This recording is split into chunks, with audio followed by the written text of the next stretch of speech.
প্রতিষ্ঠায় ঐক্য বজায় রাখার আহ্বান খালেদা জিয়ার। সার্জিস এবং হাসনাতকে 100 বার ফোন দিলেও রিসিভ করে না, অভিযোগ করেছেন শহীদ আব্দুল্লাহর মা। সরকার ঘোষিত জুলাই অভ্যুত্থান কর্মসূচি প্রত্যাখ্যান বিপ্লবী ছাত্র পরিষদের। হোসেনের নির্বাচনের অভিযোগে মামলা, সাবেক সিইসি নুরুল হুদার জবানবন্দি। এতক্ষণ শুনছিলেন সংবাদ শিরোনাম, এবারে বিস্তারিত। গণতন্ত্রকে প্রাতিষ্ঠানিক রূপ দিতে ঐক্য বজায় রাখার ডাক দিয়েছেন বিএনপি চেয়ারপারসন বেগম খালেদা জিয়া। মঙ্গলবার বাংলাদেশ চীন মৈত্রী সম্মেলন কেন্দ্রে বিএনপি আয়োজিত জুলাই আগস্ট গণঅভ্যুত্থানের শোক ও বিজয়ের প্রথম বর্ষপূর্তির বিশেষ অনুষ্ঠানে এই আহ্বান জানান তিনি।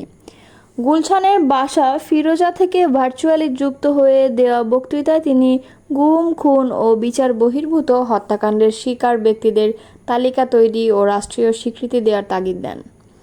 খালেদা জিয়া বলেন, আমাদের সামনে যে সুযোগ সৃষ্টি হয়েছে নতুন করে গণতান্ত্রিক ব্যবস্থাকে প্রাতিষ্ঠানিক রূপ দেওয়ার, তা আমাদের দ্রুত সম্পন্ন করতে হবে। কর্মসংস্থান সৃষ্টি করতে হবে, জনগণের নিরাপত্তা নিশ্চিত করতে হবে। সর্বোপরি বাংলাদেশের স্বাধীনতা সার্বভৌমত্বকে রক্ষা করতে হবে।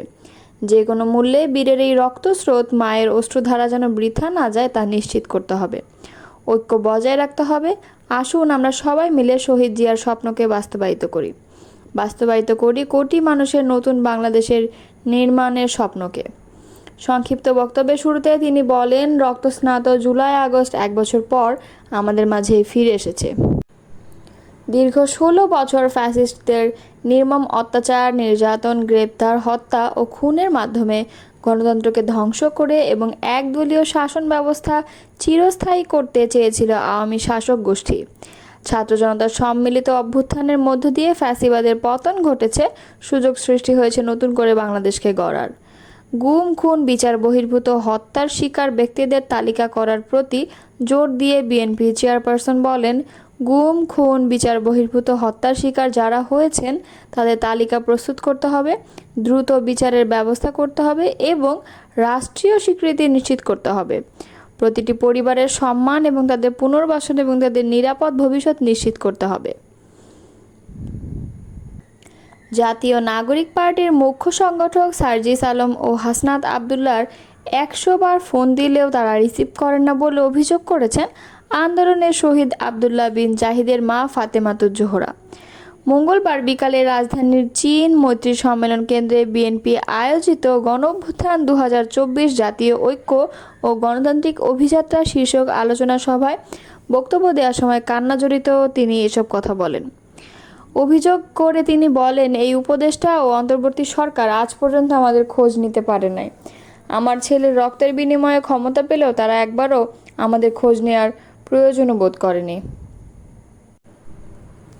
এমনকি সার্জিস, হাসনাতকে আমরা 100টা ফোন দিলেও তারা রিসিভ করে না।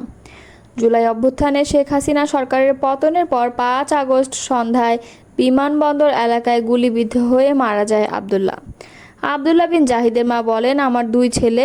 বড় ছেলে আব্দুল্লাহ বিন জাহিদের বয়স 17 বছর, ছোট ছেলের বয়স 14 বছর।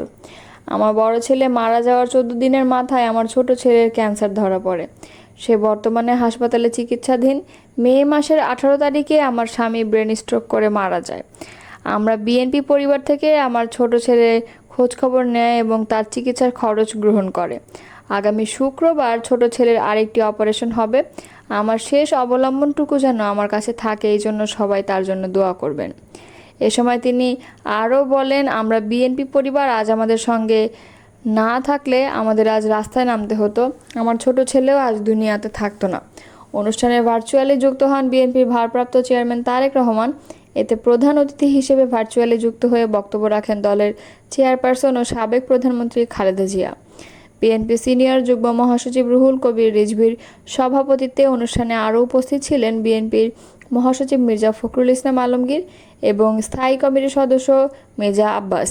ফ্যাসিবাদী আওয়ামী লীগ রেজিমের বিরুদ্ধে 24-এর ছাত্র জনতার ঐতিহাসিক সংগ্রামকে জুলাই বিপ্লব আখ্যা দিয়ে সরকার ঘোষিত জুলাই অভ্যুত্থানের কর্মসূচি প্রত্যাখ্যানের ঘোষণা দিয়েছে বিপ্লবী ছাত্র পরিষদ। একই সঙ্গে সংগঠনটি পাল্টা কর্মসূচি হিসেবে 14 জুলাই বিপ্লব দিবস ও 5 আগস্ট বিজয় দিবস হিসেবে পালন করবে বলে জানিয়েছে। মঙ্গলবার দুপুরে ঢাকা বিশ্ববিদ্যালয়ের মধুর ক্যান্টিনে আয়োজিত এক সংবাদ সম্মেলনে বিপ্লবী ছাত্র পরিষদের কেন্দ্রীয় আহ্বায়ক আব্দুল ওয়াহেদ এ কর্মসূচি ঘোষণা করেন। লিখিত বক্তব্যে তিনি বলেন, বাংলাদেশের জাতীয় জীবনের অন্যতম প্রধান গৌরবময় অধ্যায় জুলাই বিপ্লব। এটি আমাদের তরুণ প্রজন্মের জীবনের শ্রেষ্ঠ অর্জন। 1971 সালের স্বাধীনতা, তার আগের 1947 সালের স্বাধীনতা সেই সময়ের প্রজন্মগুলোর কাছে যে গুরুত্ব ও তাৎপর্য বহন করে, আমাদের প্রজন্মের কাছে 24 জুলাই বিপ্লব তেমন গুরুত্ব ও তাৎপর্য বহন করে। কারণ এই বিপ্লবের রক্তাক্ত লড়াইয়ের বীরত্ব ও তাবেদার ফ্যাসিবাদকে পরাজিত করার সাফল্য আমাদের রাজনৈতিক কর্তাসত্তায় পরিণত করেছে। এই বিপ্লবের মধ্য দিয়ে রাষ্ট্র ও রাজনীতিতে আমূল পরিবর্তনের ম্যান্ডেট তথা এখতিয়ার, অধিকার ও সুযোগ আমাদের অপরিহার্য হকে পরিণত হয়েছে। আব্দুল ওয়াহেদ বলেন, শব্দ শুধু যোগাযোগের মাধ্যম নয়, শব্দ রাজনীতিরও হাতিয়ার। একটি ঘটনাকে কী নামে ডাকা হবে তার উপর নির্ভর করে ভবিষ্যৎ গতিপথ ও ঐতিহাসিক মূল্যায়ন বদলে যাবে। যেমন জুলাইকে গণ অভ্যুত্থান শব্দ দিয়ে আখ্যায়িত করে একে ফ্যাসিস্ট শেখ হাসিনা রেজিমের বিরুদ্ধে জুলাইয়ের গণ অসন্তোষের বহিঃপ্রকাশ বোঝানো হয়েছে। এর মাধ্যমে হাসিনা রেজিমের পতনের আমাদের যে সাফল্য তাকে স্বীকৃতি দেওয়া হয়েছে। কিন্তু আমরা একটি প্রজন্ম যে দীর্ঘ 16 বছরের প্রতাপশালী ফ্যাসিবাদী শাসন ব্যবস্থাকে পুরোপুরি পরাজিত করে 5 আগস্ট বিজয়ী হওয়ার মধ্য দিয়ে রাষ্ট্র ও রাজনীতিকে নিজেদের বাসনা অনুযায়ী গড়ে তোলার ম্যান্ডেট অর্জন করেছি, তা গণঅভ্যুত্থান নামক শব্দে স্বীকৃত হয় না। প্রহসনের নির্বাচন ও রাষ্ট্রদ্রোহ মামলায় আদালতে জবানবন্দি দিয়েছেন সাবেক প্রধান নির্বাচন কমিশনার KM নুরুল হুদা।